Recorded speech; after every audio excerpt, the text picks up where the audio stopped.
Hello, good morning, student. Today we'll be discuss about a new topics multiplication of a matrix. Multiplication of matrix में क्या होता है कि हमें किसी जो भी दो मैट्रिक्स को आपस में मल्टीप्लाई करना होता है और वो मल्टीप्लाई हम कैसे करते हैं उसके पहले बारे में आप लोगों को बेसिक सा बता देते हैं। उसके बाद क्वेश्चंस पे चलेंगे। जैसे कि हम लेट कर लेते हैं कि हमारे पास कोई दो मैट्रिक्स हैं और वो दो मैट्रिक्स कौन कौन सी हैं। हम पहले मान लेते हैं ए आई जे की फॉर्म में हमारे पास एक मैट्रिक्स है। मान लो इसको ए वन वन मैट्रिक्स से डिनोट किया। Second is a one two होगा, उसके बाद ए वन थ्री। ऐसे ही फिर ए, चलो मैं इसको आपको टू टू की मैट्रिक्स में करके दिखाता हूँ तो उसको ध्यान से सुनना कैसे करेंगे। फिर ऐसे ही ए टू वन होगा, यहाँ पे ए टू टू होगा। ये हमारे पास एक मैट्रिक्स है। उसके साथ एक दूसरी मैट्रिक्स थी जिसको हम बी से डिनोट कर लेते हैं। बी वन वन है, बी वन टू है, बी टू वन है और साथ में बी टू टू है। तो ये दो मैट्रिक्स हैं। ये मान लो ए है और ये हमारे पास बी है। हमने इन दोनों को क्या करना है, मल्टीप्लाई करना है। जब हम इन दो मल्टी मैट्रिक्स को आपस में मल्टीप्लाई करेंगे तो सबसे पहले हमें क्या चेक करना है, वो चीज़ देखना है। पहले हमें इस मैट्रिक्स के ऑर्डर से डिनोट करना है। देखो ऑर्डर क्या है, टू मल्टीपल बाई टू, और इसका भी ऑर्डर क्या है, टू मल्टीपल बाई टू। कोई भी दो मैट्रिक्स आपस में मल्टीप्लाई तब हो सकती है जब फर्स्ट मैट्रिक्स का कॉलम और सेकंड मैट्रिक्स का रो ये दोनों इक्वल हों। यदि ये इक्वल नहीं है तो हम उन दो मैट्रिक्स के आपस में मल्टीप्लाई नहीं कर सकते। किसी भी हालात में हम इसको मल्टीप्लाई नहीं कर पाएंगे। और उसके बाद जो उस मैट्रिक्स का मल्टीप्लाई करके आंसर आता है, जो हमारे पास एक ऑर्डर बचा है, मतलब फर्स्ट का रो और सेकंड का कॉलम, तो ये उस फॉर्म में उसका आंसर आएगा। यानी कि इन दोनों मैट्रिक्स का मल्टीप्लाई करके जब आंसर आएगा तो वो किस ऑर्डर में आएगा, वो भी टू इंटू टू के ऑर्डर में ही आएगा। यदि मैं इसको थोड़ा सा चेंज करके बात करूँ कि यहाँ मेरे पास थ्री होता तो आंसर किसकी फॉर्म में आता, थ्री मल्टीपल बाय टू की फॉर्म में आता। ठीक है, ऐसे हो जाता। अब इसको करके कैसे करना है आप लोगों ने, वो थोड़ा सा ध्यान से देखना कि जब हम इसकी मल्टीप्लाई करते हैं तो कैसे करेंगे। आपको करना क्या होता है, हम रो की कॉलम के साथ मल्टीप्लाई करते हैं। देखो इधर से क्या लिया हमने, रो, फर्स्ट रो उठाई और सेकंड मैट्रिक्स में हम मल्टीप्लाई करेंगे कॉलम के साथ। फर्स्ट का रो सेकंड का कॉलम। अब वो भी कैसे, फर्स्ट एलिमेंट को, फर्स्ट रो का जो एलिमेंट था हमारे पास उसको मल्टीप्लाई करेंगे फर्स्ट कॉलम के एलिमेंट से। जैसे देखो ए वन वन की मल्टीप्लाई किसके साथ करेंगे, बी वन वन के साथ। उसके बाद सेकंड की सेकंड के साथ करेंगे और बीच में प्लस का निशान आएगा। तो ए वन टू की किसके साथ जाएगी, बी टू वन के साथ। तो ये आपके पास सारा एक एलिमेंट हुआ है। यहाँ से जो फर्स्ट रो ली थी वो हमारे पास जो नई मैट्रिक्स बन के आई है उसका फर्स्ट एलिमेंट आ गया। इधर से फर्स्ट कॉलम था तो वन लग गया, मतलब एक एलिमेंट आया ए वन वन, जो ये हमारे पास पूरा ए वन वन वन एक एलिमेंट है। उसके बाद जब सेकंड की बात करते हैं तो सेकंड में क्या करेंगे, देखो वैसे ही फर्स्ट रो थी, अभी इसका सेकंड कॉलम बचा हुआ है तो सेकंड कॉलम पे चलते हैं। इधर से यदि बात करें जो हमारे पास अभी एलिमेंट बनेगा, ए आ गया।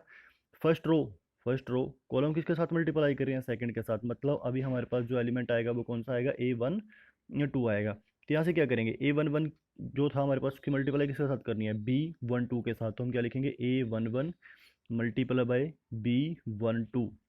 उसके बाद फिर प्लस सेकंड को सेकंड के साथ मल्टीप्लाई करेंगे। सेकंड को सेकंड के साथ मल्टीप्लाई करने के साथ हमारे पास क्या हो जाएगा, देखो ए वन टू लिखा हुआ है, उसकी मल्टीप्लाई किसके साथ करनी है, बी टू टू के साथ। यहाँ तक समझ में आ गया होगा। तो ये हमारा एक एलिमेंट है। उसके बाद फर्स्ट रो की हमने फर्स्ट कॉलम के साथ की, सेकंड कॉलम के साथ की, थर्ड कॉलम होता है तो थर्ड कॉलम के साथ करके आगे एक एलिमेंट बना देते हैं, लेकिन वो नहीं है, उसको छोड़ देते हैं। अब हम चलते हैं सेकंड रो पे। जब सेकंड रो पे जा रहे हैं तो जो हमारा एलिमेंट बनेगा वो कौन सा बनेगा, सेकंड शुरू हो गया।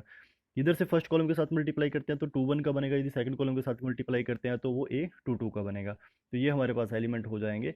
तो अभी फिलहाल जो हमने बात करनी है वो क्या करनी है, सेकंड रो के साथ मल्टीप्लाई करेंगे फर्स्ट कॉलम के साथ। तो क्या आ जाएगा, A two one multiple by B one one, फिर प्लस बीच में A two two multiple by B two one. फिर नेक्स्ट में बात करते हैं तो यहाँ पे भी A two one, A two one की मल्टीप्लाई किसके साथ करनी है हमने, बी वन टू के साथ। फिर ऐसे ही ए टू टू की मल्टीप्लाई किसके साथ करेंगे, बी टू टू के साथ। तो यदि ध्यान से देखो जब आप इसको सोल्व करोगे तो ये हमारे पास सिर्फ दो ही, जो मतलब इसका ऑर्डर रहेगा वो टू इंटू टू रहेगा। ये पूरा ए वन वन एलिमेंट हो गया, ये ए वन टू एलिमेंट हो गया, ये A two two element, sorry A two one element हो गया, और ये ए टू टू एलिमेंट हो जाता है। तो उम्मीद करता हूँ कि आप लोगों को ये चीज़ समझ में आ गई होगी कैसे हमने इसको करना है कैसे नहीं। और नेक्स्ट यदि हम इसमें बात करें तो देखो आपके पास एक मैट्रिक्स एग्जांपल के तौर पे दी हुई है कि आप लोगों ने क्या करना है, एक मैट्रिक्स ए और बी है, इन दोनों की आपस में मल्टीप्लाई करनी है। तो इन दोनों की आपस में मल्टीप्लाई करने के लिए आप क्या करोगे कि आपके पास एक ए मैट्रिक्स दी हुई है जो आपके पास ये है, और ऐसे ही बी मैट्रिक्स आपके पास दी हुई है। तो जब आप इनकी मल्टीप्लाई करो तो पहले आपको इनको ऑर्डर चेक करना है। देखो यदि फर्स्ट की बात करते हैं तो फर्स्ट में हमारे पास ऑर्डर क्या हो जाता है, 3 × 3। सेकंड में यदि बात करते हैं तो 3 × 2। तो यदि हम ध्यान से देखो तो देखो फर्स्ट का कॉलम और सेकंड की रो दोनों सेम है ना, तो इसलिए हम इसको मल्टीप्लाई कर पाएंगे और जो हमारा आंसर आएगा वो किस फॉर्म में आएगा, 3 × 2 की फॉर्म में इसका आंसर आ जाएगा, जो आपको लास्ट में दिख रहा होगा। तो कैसे करते हैं अभी ध्यान से देखना, उसको भी करते हैं। हमारे पास जो फर्स्ट है, फर्स्ट में हमने क्या लिखा हुआ है, देखो 1 रो की फर्स्ट कॉलम के साथ, इसका मतलब A1 का जो 1 है 1 से एलिमेंट करेंगे, ये हो गया। उसके बाद बीच में प्लस आता है, प्लस लिखा हुआ है। 2 की किसके साथ करेंगे, 0 के साथ, 2 की 0 के साथ होगी, बीच में प्लस, 3 के 2 के साथ, 3 के 2 के साथ। तो ये पूरा एक एलिमेंट बना है जिसको हमने सोल्व करके ये लिखा हुआ है। उसके बाद नेक्स्ट के लिए हम बात करते हैं, तो नेक्स्ट में भी हमारे पास सेम ऐसे ही है। वो क्या करना है हमने, अब फर्स्ट रो की किसके साथ करेंगे, सेकंड कॉलम के साथ। देखो 1 के 0 के साथ किया, ये लिख दिया। 2 की 1 के साथ करेंगे, ये आ जाता है। 3 की 1 के साथ किया तो ये लिख जाता है, जिसको बाद में बीच में सारे में क्या आएगा, प्लस आएगा। फिर ऐसे सेकंड रो पे चलते हैं। सेकंड रो की फर्स्ट कॉलम के साथ करेंगे तो 0 की 1 के साथ किया, 2 की 0 के साथ और 1 की 2 के साथ। तो आपने प्रत्येक में ऐसे ही मल्टीप्लाई करना है और उसका आंसर निकालना है। उम्मीद करता हूँ कि आप लोगों को ये समझ में आ गया होगा। तो नेक्स्ट की तरफ बढ़ते हैं। ये थी हमारे पास एक मल्टीप्लिकेशन ऑफ मैट्रिक्स की, दो मैट्रिक्स का आपस में कैसे मल्टीप्लाई करते हैं। अब उसके बाद जो हमारे पास नेक्स्ट टॉपिक आता है वो आती है उसकी कुछ प्रॉपर्टीज़ जो हमने एडिशन ऑफ मैट्रिक्स में भी की थी, तो वैसे यहाँ पे भी आ जाती हैं, थोड़ी अलग जो डिफरेंट रहती हैं उससे। देखो सबसे पहले क्या आती है, प्रॉपर्टीज़ ऑफ मैट्रिक्स मल्टीप्लिकेशन क्या होंगी, मल्टीप्लिकेशन के साथ है प्रॉपर्टीज़। सबसे पहले हमने एसोसिएटिव पीछे भी की थी एडिशन में। एडिशन में क्या था कि a प्लस बी, दो मैट्रिक्स को यदि हम ऐड करते हैं और उसके साथ तीसरी को ऐड करते हैं तो वो बराबर रहती है किसके, a प्लस ब्रैकेट में b प्लस c के। तो अब यहाँ पे प्लस नहीं है तो यहाँ पे हमारे पास क्या है, मल्टीप्लिकेशन है। तो मल्टीप्लिकेशन के लिए हम क्या करेंगे, सीधा ही ये देखो वही सेम चीज़ है कि दो मैट्रिक्स को मल्टीप्लाई किया पहले, जो आंसर आएगा फिर उसको किसके साथ करना है, सी के साथ करना है, फिर ऐसे ही बाहर हो जाता है। तो सारी की सारी एडिटिव वाली हैं, सेम ही रहेंगी। उसके बाद सेकंड जो उसके बीच में आती है वो हमारे पास है। देखो अब यहाँ पे एडिटिव का एक पोर्शन आएगा। एडिटिव के लिए पोर्शन में क्या लिखा है, multiplication of a matrix is distributive with respect to the addition of a matrix. मतलब एक मैट्रिक्स को ऐड करेंगे और दूसरे के साथ मल्टीप्लाई करेंगे। तो क्या लिखा हुआ है कि यदि हम बी प्लस सी मैट्रिक्स को ऐड कर लें और उसको दोनों को ऐड करने के बाद जो आंसर आएगा ए से मल्टीप्लाई करेंगे तो हमारा आंसर वही रहेगा। जो क्या, देखो हमारे पास ऐसे लिखा हुआ है ए ब्रैकेट में बी प्लस सी। या तो ये चीज़ हो सकती है कि हम इन दोनों मैट्रिक्स को ऐड कर ले और ऐड करने के बाद जो कुछ भी मैट्रिक्स हमारे पास बनेगी उसको मल्टीप्लाई कर दें ए के साथ। उसके बाद या फिर सिंपल हो सकता है कि हम इसको अलग अलग खोलें।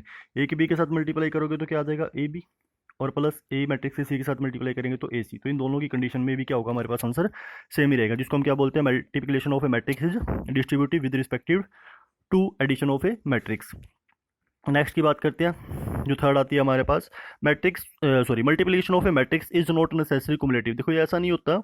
हमने कुमुलेटिव के बीचों पीछे क्या किया था कि दो मैट्रिक्स हमारे पास थी, जैसे ए प्लस बी, उसमें 3 आती थी, हम यहाँ पे 2 आती हैं, ए प्लस बी, उसके साथ तीसरी को जोड़ दिया। उसके बाद क्या होगा कि ए को बाहर रख लो, प्लस बी प्लस सी। एडिटिव के बीच में हमने ऐसे कुछ किया था, लेकिन ये कहते हैं कि यहाँ पे ऐसा कुछ नहीं होता है। यहाँ पे हमें क्या करना होता है कि दोनों बराबर नहीं है। देखो हम क्या कह रहे हैं कि ए मल्टीप्लाई बाय बी, कि जो मल्टीप्लिकेशन ए की बी के साथ मल्टीप्लाई करके आएगी क्या वही बी की ए के साथ मल्टीप्लाई करके आ सकती है। थोड़ा सा ध्यान से देखना, मैं क्वेश्चन को क्या करने वाला हूँ कि ए जो हमने मैट्रिक्स मानी है वो हमारे पास 2 × 3 के ऑर्डर में हो जाती है। सेकेंड इज जो बी को हम मानते हैं, मान लो वो हमारे पास लिखी हुई है 3 × 1 के बीच में। मैं पहले ए बी की बात करता हूँ। ये हमारे पास ए मैट्रिक्स है और ये हमारे पास बी मैट्रिक्स है। ध्यान से देखो, फर्स्ट का कॉलम सेकंड का रो दोनों सेम है। यदि हम आंसर की बात करें तो आंसर फर्स्ट मैट्रिक्स का हमारे पास किस में आएगा, 2 × 1 में। अब बी और 1 की बात करते हैं। बी की मैट्रिक्स क्या थी, 3 × 1। ए के लिए क्या थी, 2 × 3। लेकिन इसका कॉलम और इसके रो दोनों तो इक्वल ही नहीं है, तो इसकी तो हम मल्टीप्लिकेशन नहीं कर सकते। तो याद रखना कि जो कुमुलेटिव की प्रॉपर्टीज़ की हम बात कर रहे हैं, कुमुलेटिव की प्रॉपर्टी में A multiple by B is equal to B by A हो भी सकता है और नहीं भी हो सकता। ये जरूरी नहीं है कि दोनों की दोनों हमेशा क्या हों, इक्वल हों। तो यहाँ पे यही आता है, इसके अलावा कुछ नहीं। ये दोनों ही बताए हुए हैं इन्होंने। देखो यहाँ पे बोला हुआ है कि ए और बी 2 मैट्रिक्स हैं, the product of matrix A B exist but A B A does not exist. कि जरूरी नहीं है कि जो ए बी एग्जिस्ट करे वही मैट्रिक्स क्या करे, बी ए एग्जिस्ट करे। लास्ट आगे ये बताया हुआ है कि दोनों एग्जिस्ट कर भी सकते हैं, कोई ऐसी जरूरत नहीं है कि दोनों के दोनों सेम भी आ सकते हैं। सेकंड केस ये बताया होता है। थर्ड में क्या लिखा है, the product of A B और B A both exist and are they the same order. तो बी ए बराबर नहीं है ए भी बराबर नहीं है बी ए, मैं आप लोगों को बता चुका हूँ, तो यही चीज़ दोनों के आपस में क्लियर कर रहे हैं। उसका एक एक एग्जांपल दिया हुआ है आपको। नीचे देखो ए मैट्रिक्स दी है और साथ में बी मैट्रिक्स दिया, दोनों को प्रोडक्ट करके निकाला 1 0 0 0।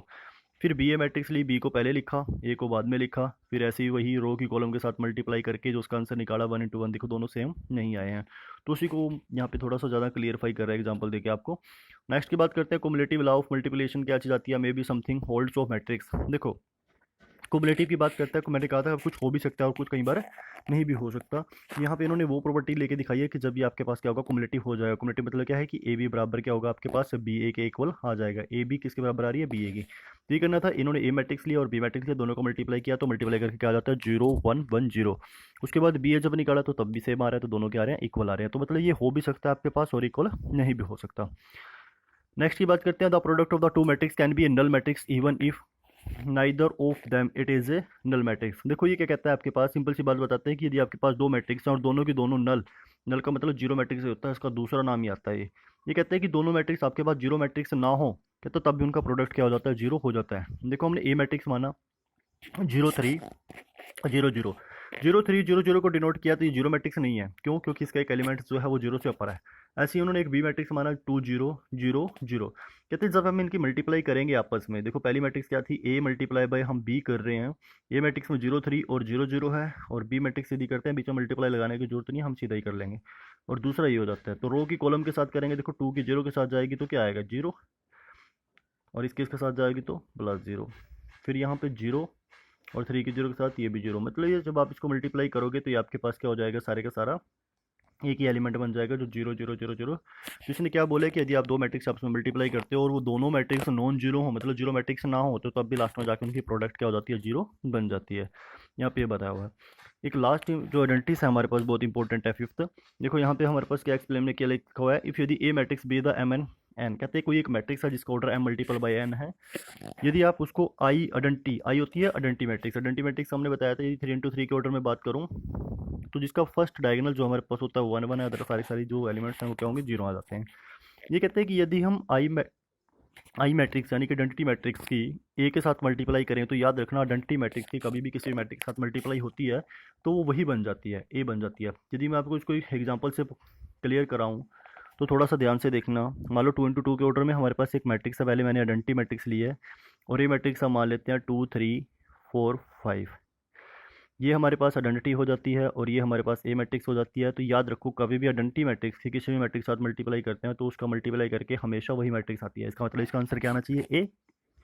मल्टीप्लाई करना शुरू करते हैं और आंसर को चेक करते हैं। फर्स्ट रो की फर्स्ट कॉलम के साथ करेंगे तो क्या आ जाएगा, 1 multiple by 2 plus 0 multiple by 4।